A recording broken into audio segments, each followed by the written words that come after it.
À la une de cette édition d'information sur Camus 24, la 26e livraison de ce mois de juin, le mandat des députés est donc à nouveau prorogé. Un décret du président de la République signé ce 26 juin 2013 prolonge de 3 mois compté du 1er août prochain le séjour des élus locaux dans les mairies. Et ce rajout intervient après le premier qui leur octroyait déjà 12 mois après l'expiration de leur mandat en juillet 2012. Assainissement du cadre urbain, la police et la gendarmerie aux trousses des commerçants de la rue Castelnau, c'est à Douala, la capitale économique du pays. Le coin communément appelé Dubaï a été déguerpi de ses occupants ce 26 juin 2013. Les marchandises ont été confisquées et les commerces scellés. Le film de la casse dans ce journal. C'est donc une information qui est arrivée en cette fin de journée. Le mandat des conseillers municipaux a été de nouveau prorogé et de l'avis de la radio nationale qui donne l'information, un décret du président de la République signé ce 26 juin 2013 prolonge de 3 mois à compter du mois d'août prochain, du 1er août 2013, le séjour des élus locaux dans les mairies. Ce rajout, il faut le noter, intervient au lendemain du tout premier qui leur octroyait déjà 12 mois après l'expiration de leur mandat, intervenu lui en juillet 2012. Cette éventualité, nous le précise dans ce reportage, est bien prévue par la loi fondamentale. Apollinaire Zoubembo. Cette nouvelle prorogation, au-delà de toute supputation, est bien prévue par la loi fondamentale.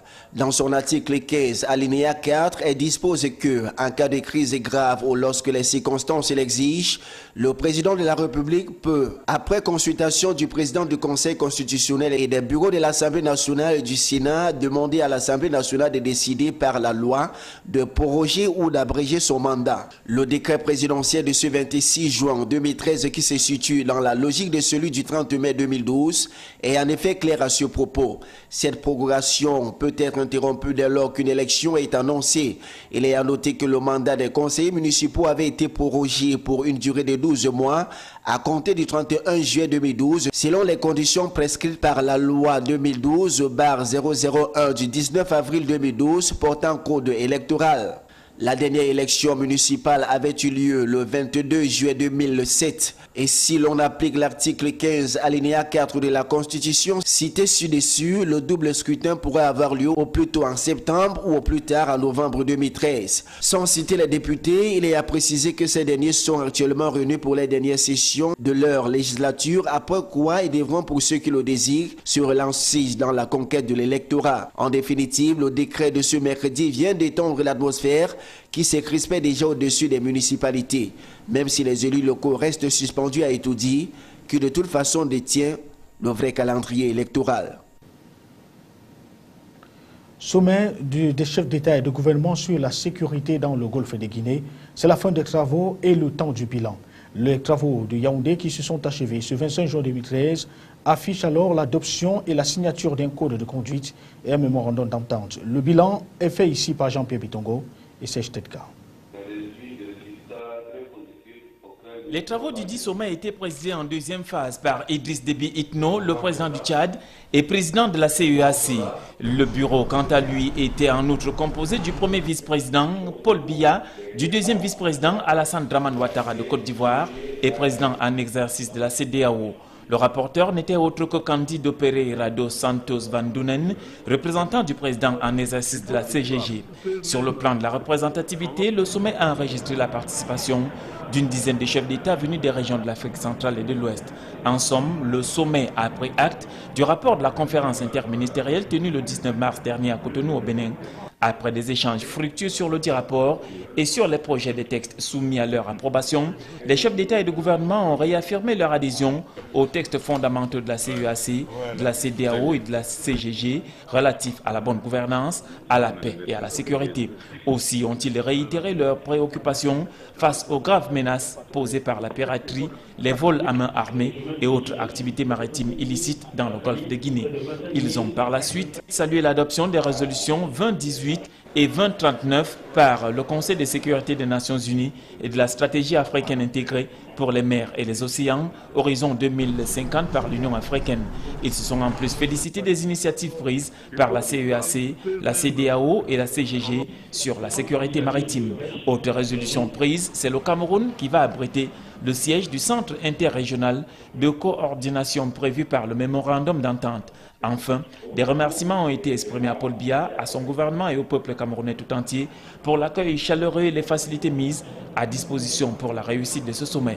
La cérémonie de clôture a été marquée par la lecture de la déclaration politique de Yaoundé par le ministre camerounais des Relations extérieures, Pierre Moukokombondjo, la lecture du communiqué final par le ministre angolais de la Défense et le discours de clôture du président de la République du Cameroun, Paul Biya. Reste à espérer que ces efforts seront porteurs de paix, de stabilité et de prospérité pour les pays du Golfe de Guinée et serviront les intérêts de leur peuple et ceux des partenaires à travers le monde. Voici à présent une attitude de Idriss Déby Itno qui conduisait donc les travaux dans la deuxième phase. Il est le président en exercice de la CEAC, entendez Communauté économique des États de l'Afrique centrale, avec à ses côtés le secrétaire exécutif de la CEMAC. Nous avions parlé de l'espace maritime. Parmi les pays membres, il y a des pays insulaires. Il y a des pays qui ont une côte maritime. Il y a des pays qui n'ont pas une façade maritime, mais qui sont concernés. Donc quand on parle de la population sécurisation, en fait, de l'espace maritime, ça englobe l'ensemble. Ne voyez pas seulement qu'il s'agit de bateaux qui transportent des marchandises en importation ou de matériel en importation et exportation. Il s'agit d'une sécurité globale. On parle de piraterie maritime, on parle de, comment on appelle, des coupeurs de route ou coupeurs de route. Mais après, c'était un bord bien armé, coupeurs de route.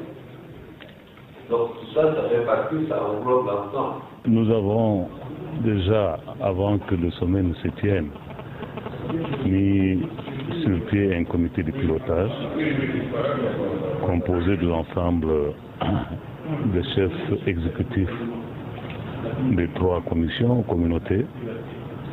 Et c'est ce comité, appuyé par des experts, qui a préparé donc la rencontre au sommet de Yaoundé. Et nous sommes partis avec l'idée, au sortir de la conférence, qu'on ait un centre interrégional de coordination. Et je peux maintenant vous annoncer que ce centre sera installé au Cameroun.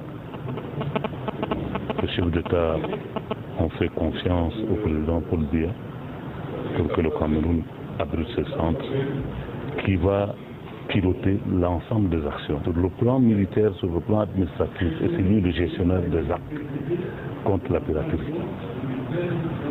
Ce qui sera concret. Et après 3 ans, nous allons évaluer qu'effectivement, les 2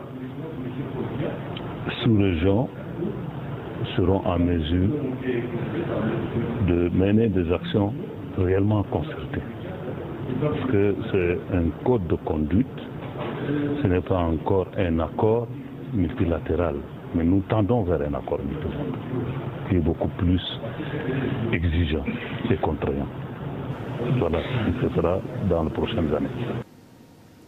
C'était donc les attitudes de Idriss Déby Itno, qui est le président en exercice de la Communauté économique des États de l'Afrique centrale, suivi de Kadri Ouedraogo. Lui, il est le président de la Commission économique des États de l'Afrique de l'Ouest. C'était au micro de CAM News 24, au sortir du sommet de 2 jours, du 24 et 25 juin 2013, sur la sécurité dans le Golfe de Guinée. Les travaux sont tenus au Palais des Congrès de Yaoundé, la capitale politique du Cameroun. Parlons à présent du comment éviter le détournement des financements souvent destinés aux organisations paysannes. La question vient d'être au centre des séminaires de formation organisés à l'intention des éleveurs et agriculteurs du département de la MIFIS et dans la région de l'Ouest du Cameroun par la Fédération des unions paysannes et des groupements d'initiatives communautaires des producteurs et commerçants du Cameroun. Les travaux qui ont eu pour cadre le lycée d'Indjinan à Bafoussam se sont déroulés sous la présence donc du maire de la commune de Bafoussam 3e. Des précisions avec Mesdames Gosso, Pienguiague, Apollinaire Zoubenbon pour le récit. Transformer les GIC en union de GIC ou coopératives avec un conseil d'administration, le tout contrôlé par un démembrement de l'OADA pour une meilleure visibilité à la base. Voilà qui semble être le premier palier à franchir pour stopper le détournement des fonds alloués aux agriculteurs et éleveurs. Le financement va aller directement entre l'État ou les partenaires de l'État aux producteurs sans transition. Ça ne passera plus par les intermédiaires. Parce que trop d'intermédiaires, ça a tué les filières. Les participants à ces séminaires de formation et de sensibilisation ont été formés sur la transformation des GIC en coopératives, son fonctionnement et les atouts d'une telle organisation pour l'obtention des financements de l'État et autres partenaires. Dans un tel contexte, il n'y aura plus d'intermédiaires entre la source des financements et les véritables destinataires. La famille ne pourra plus constituer une coopérative, puisque au moins le bureau de contrôle, on a besoin de 3 à 5 personnes. Et les 5 personnes ne doivent pas avoir des liens de parenté avec les gens qui occupent le conseil d'administration ou bien le comité exécutif. Les agriculteurs et éleveurs pourront alors obtenir des financements et accroître leur production. Seulement pour que celle-ci leur profite véritablement, un élément fondamental à observer cette mutation en perspective dans le milieu paysan est l'aménagement des espaces de stockage et de vente des produits vivriers de proximité. Les tracasseries routières au moment du transport des marchandises vers les grands lieux de vente étant jusqu'ici un véritable casse-tête chinois. La vente des produits en petits colis et à n'importe quel prix pourra également prendre fin. Au sortir de ces séminaires, les participants devraient pouvoir monter des coopératives fiables en vue de l'obtention des financements qui viendront assurément booster la production agro-pastorale au Cameroun. Un peu d'économie dans cette édition d'information pour parler des responsables des finances et les receveurs municipaux de toutes les communes de la région du Nord qui veulent accroître leur performance en matière de recettes fiscales. C'est à la faveur d'un séminaire initié à leur intention par la Direction générale des impôts. Ils se sont séparés cet après-midi au terme des travaux qui ont eu pour cadre la salle de réunion du jardin zoologique de Garoua. C'était sous la houlette d'Emmanuel Eoé Moussima, le trésorier père général de la ville du Nord. Du Nord, donc, on y arrive. Ces travaux, il faut le noter, ont abouti à l'imprégnation de ces responsables municipaux et de ce qui devrait donc mettre à jour les documents de finances pour mieux accompagner le processus de décentralisation en cours au Cameroun. Compte rendu, Giscard Raman Bonnier, Donada Nozoa pour le récit. L'implication des responsables des finances dans l'augmentation de l'assiette fiscale au Cameroun, rendue à l'ère de la décentralisation, est capitale à inclure les spécialistes des questions financières. C'est l'opportunité qui explique le conclave de Garoua, initié par la Direction générale des impôts, qui a besoin de plus de ressources pour atteindre certains objectifs. Face aux receveurs des communes et autres responsables de la comptabilité financière dans la région du Nord, le trésorier PR général a rappelé le rôle important des impôts locaux dans l'accroissement de l'assiette fiscale. Il est nécessaire que les receveurs municipaux, qui sont des maillons essentiels au niveau du recouvrement et de l'exécution des dépenses des collectivités territoriales, puissent être mis à jour au niveau de leur formation de manière régulière. 3 experts, Casimir Moutazé, Abba Amassala et Soulemanou, venus de la Direction générale du Trésor, ont entretenu la quarantaine de participants venus des 21 communes du Nord sur des thèmes qui pourront les rendre plus compétitifs et par conséquent booster l'exercice de leurs fonctions qui sont difficiles au vu des obstacles qu'ils rencontrent au quotidien. Les difficultés auxquelles ils font partie sont liées à leur formation exacte, parce qu'ils n'ont pas été formés pour affronter la décentralisation. La résolution principale au terme de ce séminaire restera celle de la Direction générale des impôts qui veut capitaliser les enseignements reçus et rester engagée à relever le défi de la décennie de décentralisation sur la mobilisation considérable de la recette financière. Assainissement de la ville de Douala, la police et la gendarmerie aux tous des commerçants de la rue Castelnau, c'est dans la capitale économique du pays. Le coin communément appelé Dubaï a été déguerpi de ses occupants ce 26 juin 2013. Les marchandises ont été confisquées, les commerces scellés. L'action est menée conjointement par le commissariat central numéro 1 qu'assistaient les éléments de la gendarmerie nationale et ceux de la communauté urbaine locale. L'initiative est chapeautée par le sous-préfet de l'arrondissement de Douala 1er, Jean-Marc Ekwambaga, et pour lui, cette opération vise tout simplement à libérer la voie publique anarchiquement occupée par les uns et les autres. Divina Pi et José Ngongan, reportage. C'est par surprise que les commerçants de la rue Castelnau, communément appelée Dubaï à Akwa, ont été encerclés par les éléments du commissariat central numéro 1.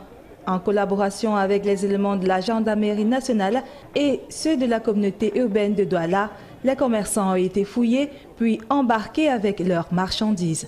Notre souci, c'est de permettre à ce que des activités économiques qui se passent sur les bords des rues soient des activités licites. La rue Dubaï, réputée pour l'achat et la vente des téléphones mobiles et autres appareils d'origine douteuse, a fait l'objet d'une attention particulière. Même les plus malins ont été dénichés de leurs cachettes. Certaines personnes refusent d'obtempérer et voyant cela un crime. Est-ce que je n'ai pas le droit d'acheter un appareil? Je ne sais pas. Non, je ne sais pas. C'est pas possible. Est-ce que je n'ai pas le droit d'acheter un appareil? Tout compte fait, toutes les boutiques ont été scellées en attendant l'examen de situation. Dès lors que les gens vont apporter les preuves qu'ils vendent la marchandise régulière, c'est-à-dire qu'ils peuvent justifier qu'ils s'approvisionnent à tel endroit pour revenir vendre ici à Dubaï, on va certainement leur remettre leurs marchandises. L'opération d'assainissement dans la circonscription de Douala 1er passe à son deuxième rendez-vous après celui de la caisse de Bonakamwa. La prochaine escale n'a pas été révélée, mais le recasement des commerçants sur un site approprié est sur la table de réflexion. L'opération était sur l'œil vigilant du sous-préfet de l'arrondissement de Douala 1er. Affaire à suivre tout simplement. Journée internationale de la drogue dans la région du Nord-Ouest, en particulier dans la ville de Bamenda. Le moment est passé inaperçu. Aucune activité en faveur de cet événement n'a été enregistrée dans cette partie du pays, malgré le trafic de drogue qui y a cours et surtout le combat acharné des pouvoirs publics contre la montée du phénomène qui est de plus en plus une réalité. Clémence Niamda, Albertine Pichaga, Christian Véné. La manifestation consacrée à l'événement n'a été aperçue à Bamenda ce 26 juin, journée internationale contre l'abus et le trafic illicite de drogue. Dans les artères de la capitale régionale des Gentlemen, les populations vaquent à leur occupation quotidienne. Afin d'afficher leur détermination dans la lutte contre la drogue, les autorités de la région ne cessent de multiplier des stratégies visant à mettre la main sur des trafiquants de cannabis ou de chanvre indien qui constituent un problème de santé publique avec des conséquences graves sur le développement et la sécurité. Et le problème avec plusieurs catégories de ces drogues qui n'ont pas utiles pour l'organisme, c'est que quand tu le prends, il vous fait devenir dépendant de cette drogue. Cependant, à côté des conséquences que la drogue peut avoir sur la santé, des sanctions sont prévues par la loi camerounaise. En attendant, les consommateurs de drogue et substances toxiques sont avertis sur les dangers qu'ils courent en ingurgitant ces stupéfiants. Sur le plan international, l'Office des Nations Unies contre la drogue et le crime, l'UNODC, mène la campagne mondiale contre la drogue et ses conséquences néfastes pour la société et surtout pour les jeunes. À l'étranger, dans cette édition d'information, on parle enquête avec Jérôme Cahuzac qui est auditionné à l'Assemblée nationale sur son compte bancaire caché à l'étranger en justice.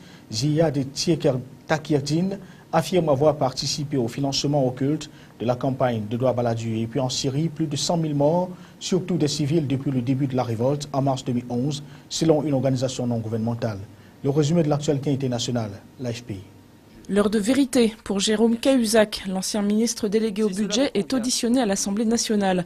Une commission d'enquête doit déterminer s'il y a eu oui ou non des dysfonctionnements au sein de l'État ayant permis de cacher sa possession d'un compte bancaire occulte à l'étranger. L'ex-député affirme que personne ne savait que Bercy lui avait envoyé un questionnaire sur ses éventuels comptes. Rebondissement dans l'affaire Karachi. Actuellement en détention provisoire, l'homme d'affaires franco-libanais Ziad Takieddine affirme avoir participé à un financement occulte de la campagne d'Édouard Balladur en 1995 via des rétrocommissions. Faux, répondent les avocats de Nicolas Bazir et Thierry Gobert, tous deux proches de Nicolas Sarkozy et tous deux mis en examen dans le dossier. Une confrontation est prévue début juillet. Une barre tristement symbolique est franchie en Syrie, celle des 100 000 morts, en majorité des civils, depuis le début du soulèvement contre le régime de Bachar al-Assad en mars 2011. À l'origine de ce funeste décompte, l'Observatoire syrien des droits de l'homme, l'ONG qui recense également plus de 2500 corps non identifiés. Zidane de retour sur le banc du Real Madrid, oui, mais en tant qu'adjoint du tout nouvel entraîneur Carlo Ancelotti. À 41 ans, Zizou apportera donc sa science du football au technicien italien, transfuge du PSG. Son objectif, une 10e Ligue des Champions pour le Real. Le seul problème, a plaisanté Ancelotti, c'est que Zidane ne pourra pas jouer. Les Daft Punk, avec leur masque de robot, ont du souci à se faire. Voilà les Z-Machine, un autre groupe de musique électronique dont les membres sont eux de vrais robots japonais. Comme toute rockstar qui se respecte, le leader a la chevelure longue et rebelle, à la différence près qu'il s'agit de câbles en plastique. Reste à espérer pour lui et son public qu'il ne va pas se jeter dans la fosse à la fin du concert.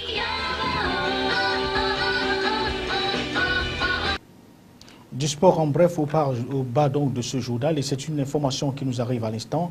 Revirement des situations à la FECAFOOT, la commission des recours de la Fédération camerounaise de football vient d'annuler la parodie électorale, ou alors la parodie d'élection du 19 juin 2013 dernier. L'information est confirmée par le chef de la cellule de communication de cette institution, M. Junior Bignam. Il convient tout de même de souligner que cette décision fait suite à une requête déposée par l'une des candidates en la personne de Marlène Mvoutou, candidate au poste de président de la Fédération camerounaise de football. C'est une information à suivre dans nos éditions d'information. Bonsoir.